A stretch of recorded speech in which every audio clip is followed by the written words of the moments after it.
Vegan vegetarian இது ரெண்டுத்துக்குமான difference பார்க்கலாம். Vegans வந்து we do not consume any land and sea animals and also we do not consume milk, honey, egg as well.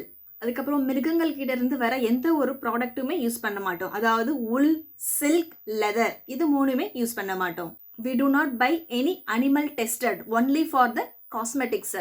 But medical பர்பஸ்க்காக animal tested பண்ணும்போது so எங்களுக்குமே அதில் எந்த ஒரு ஆப்ஷன்ஸுமே இல்லை. மெடிக்கல் பர்பஸ்க்காக அப்படின்னும் போது நிச்சயமாக அனிமல் டெஸ்டட் அப்படிங்கிறது தேவைப்படுது. மேபி ஃபியூச்சரில் அதுக்கு உண்டான சொல்யூஷன் கண்டுபிடிக்கலாம். And we do not support zoo and circus. So நம்மளுடைய லாபத்திற்காக மற்ற உயிரினங்களை வந்து கூண்டில் போட்டு அடைச்சி நம்மளுடைய என்டர்டைன்மெண்ட்காக அவங்கள பயன்படுத்துறது அப்படிங்கிறது it's not a good concept. So vegans do not supported zoo, circus as well. Breeders கிட்ட இருந்து எந்த ஒரு பெட் அனிமல்ஸுமே நாங்கள் வாங்க மாட்டோம்.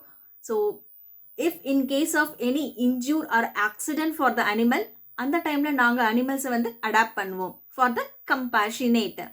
ஸோ இப்போ வெஜிடேரியன்னா என்னன்னு பார்த்துடலாம். ஸோ வெஜிடேரியன் அப்படிங்கிறது கம்ப்ளீட் டயட் இல்லை ரிலீஜியஸ் கல்ச்சர் மேபி ஸ்பிரிச்சுவல் ரீசனாக கூட இருக்கலாம். ஸோ இவங்கெல்லாம் வந்து வீகனிசத்துக்குள்ளே வந்து வரமாட்டாங்க. வீகனிசம் வந்து டயட் கிடையாது, it's a ethical way of life, அறம்சார் வாழ்னே சொல்லலாம். ஸோ இந்த குளோபல் லெவலில் பார்த்தீங்கன்னா 98% வந்து அனிமல்ஸ் ஒன்லி கன்சம்ஷனுக்காக, அதாவது நம்ம சாப்பிட்றதுக்காக, நம்மளுடைய உடைக்காக, நம்மளுடைய தேவைக்காக மட்டுமே பயன்படுத்திட்டு இருக்கோம். அவங்களுக்கு உண்டான லிபரலைசேஷன் வேணும், அவங்களுக்கு உண்டான ரைட்ஸ் வேணும், அவங்களும் இந்த இடத்துல எல்லா உரிமைகள் பெற்று ஃப்ரீயாக வாழணும் அப்படிங்கிறது தான் எங்களுடைய கன்சர்ன். இது சில பேர் சொல்லலாம் இது வந்து வெஸ்டர்ன் கான்செப்ட் அப்படின்னு. கிடையவே கிடையாது. இது வந்து நம்மளுடைய ஏன்ஷியன்ட் சிவிலைசேஷன்ல இருந்தது.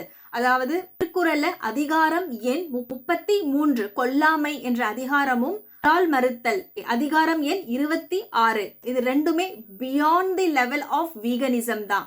நம்மளுடைய ஏன்ஷியன்ட் சிவிலைசேஷன்ல இருந்த பிலாசபர்ஸுமே இதை வந்து எம்பசைஸ் பண்ணியிருக்காங்க. சிந்திப்போம், கருணை உலகமாக மாற்றுவோம். நன்றி.